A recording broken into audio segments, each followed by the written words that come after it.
Matter and Memory by Henri Bergson, member of the Institute, professor at the Collège de France, authorized translation by Nancy Margaret Paul and W. Scott Palmer,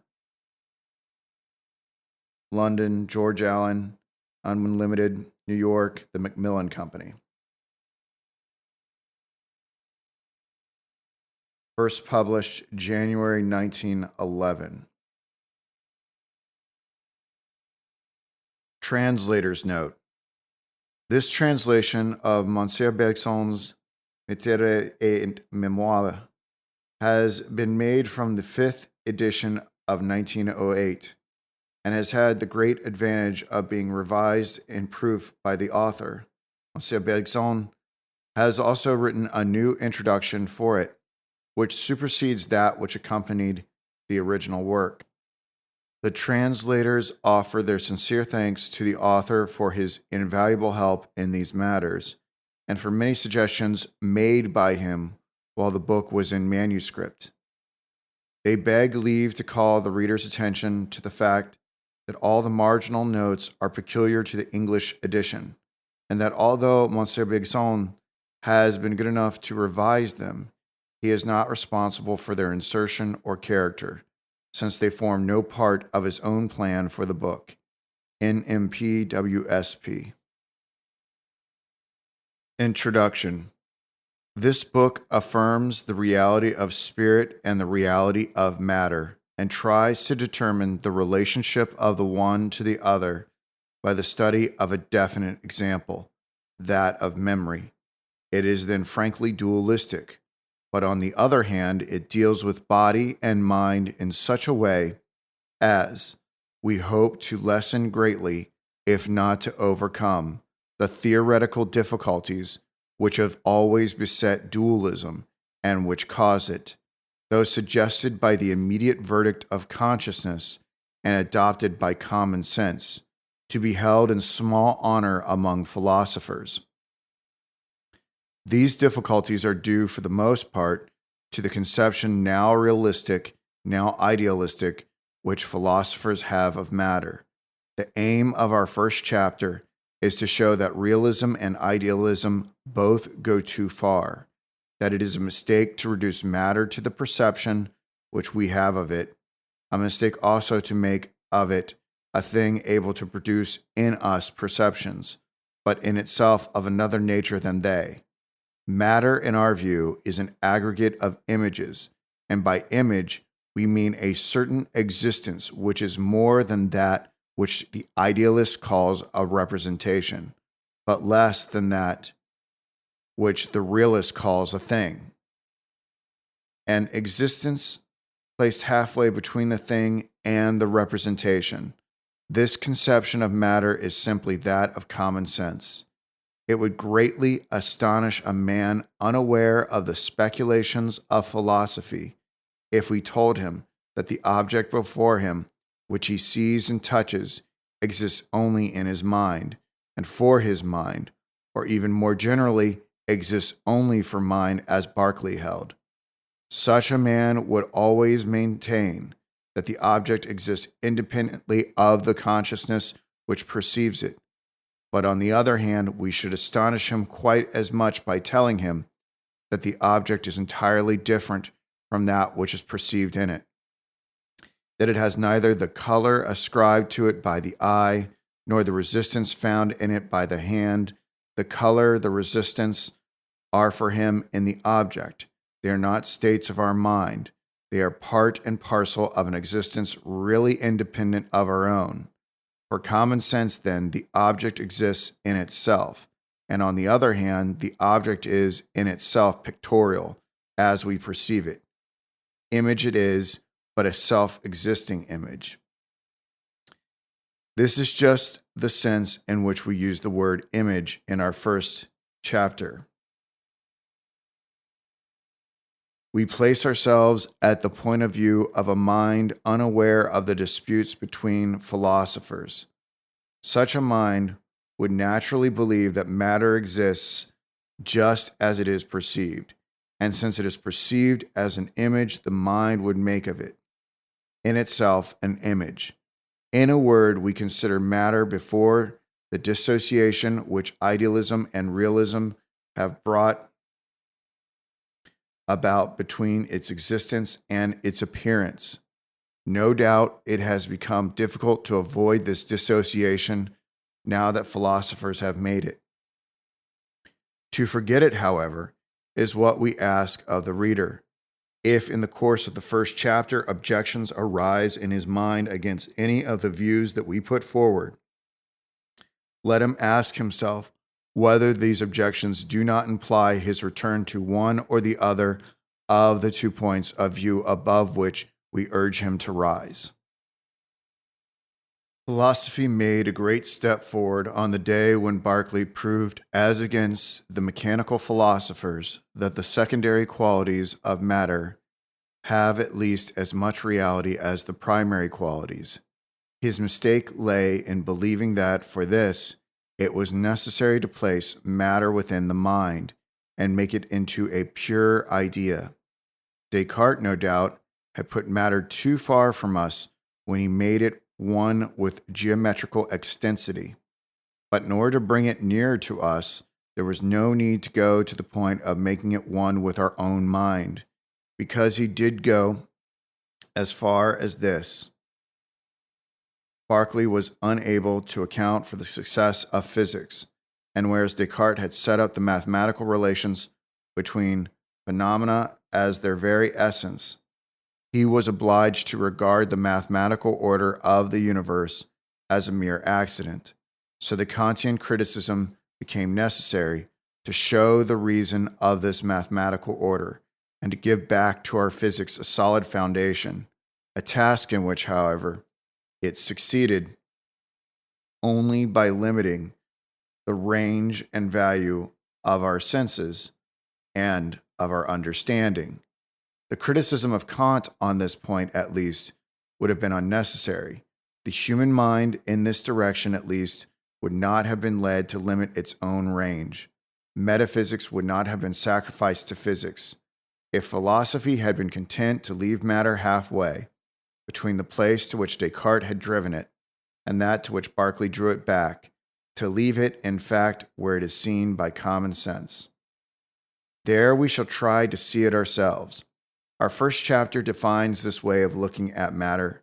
The last sets forth the consequences of such a view. But as we said before, we treat of matter only insofar as it concerns the problem dealt with in our second and third chapters, that which is the subject of this essay, the problem of the relation between soul and body. This relation, though it has been a favorite theme throughout the history of philosophy, has really been very little studied. If we leave on one side the theories which are content to state the union of soul and body as an irreducible and inexplicable fact, and those which speak vaguely of the body as an instrument of the soul, there remains hardly any other conception of the psychophysiological relation than the hypothesis of epiphenomenalism or that of parallelism, which in practice I mean in the interpretation of particular facts. Both end in the same conclusions.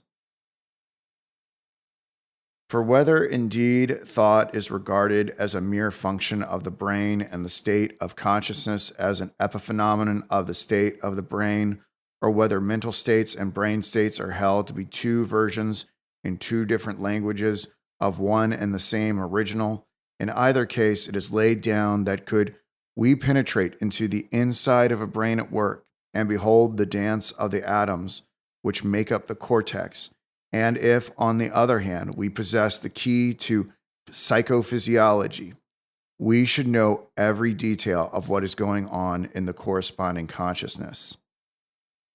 This indeed is what is most commonly maintained by philosophers as well as by men of science. Yet it would be well to ask whether the facts, when examined without any preconceived idea, really suggest an hypothesis of this kind, that there is a close connection between a state of consciousness and the brain we do not dispute, but there is also a close connection between a coat and the nail on which it hangs, for if the nail is pulled out, the coat falls to the ground. Shall we say then that the shape of the nail gives us the shape of the coat, or in any way corresponds to it?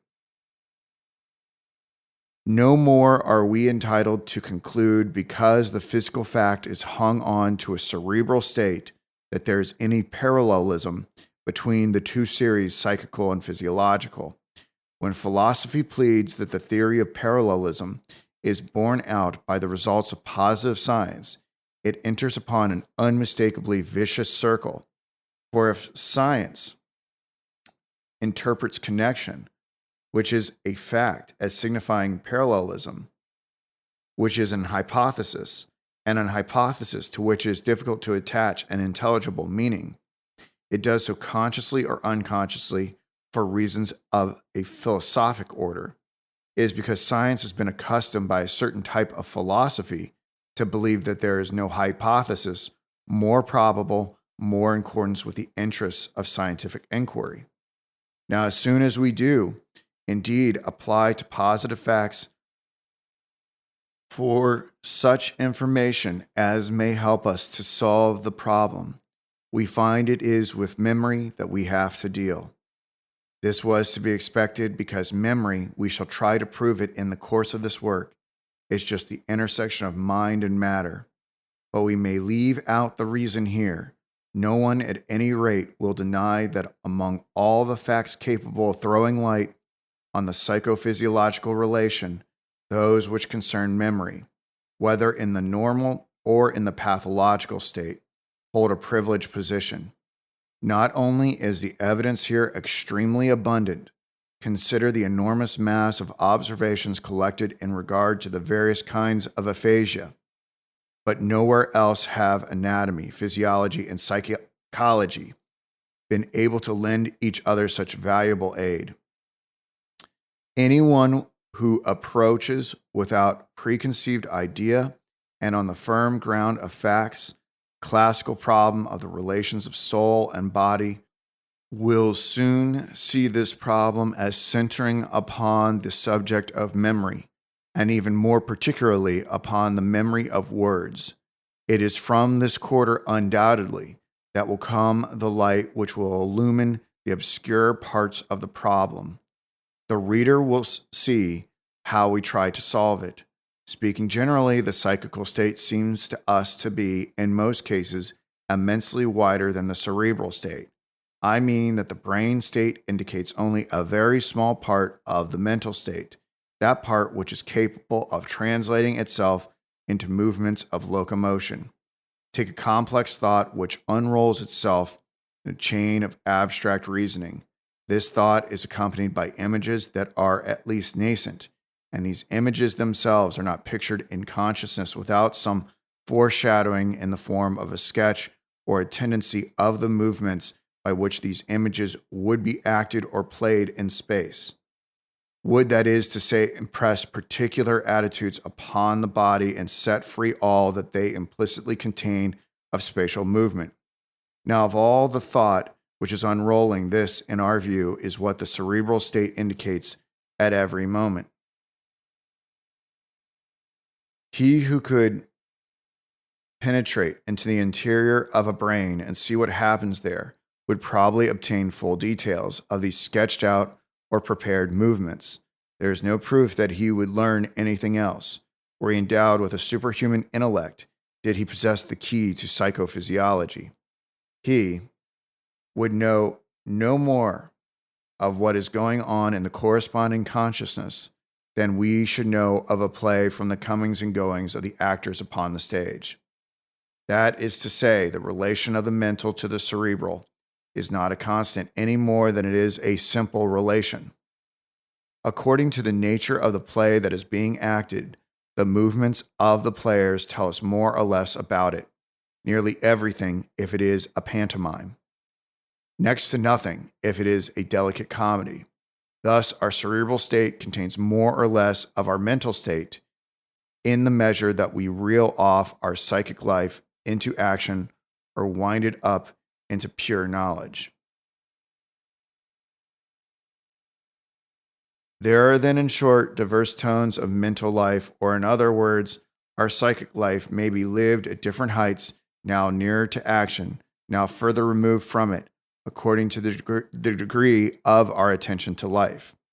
Here we have one of the ruling ideas of this book, the idea indeed which served as the starting point of our inquiry, that which is usually held to be a greater complexity of the psychical state appears to us, from our point of view, to be a greater dilation of the whole personality, which normally narrowed down by action, expands with the unscrewing of the vice in which it has allowed itself to be squeezed, and, as always whole and undivided, spreads itself over a wider and wider surface, that which is commonly held to be a disturbance of the psychic life itself, an inward disorder, a disease of the personality, appears to us, from our point of view, to be an unloosing or a breaking of the tie which binds this psychic life to its motor accompaniment, a weakening or an impairing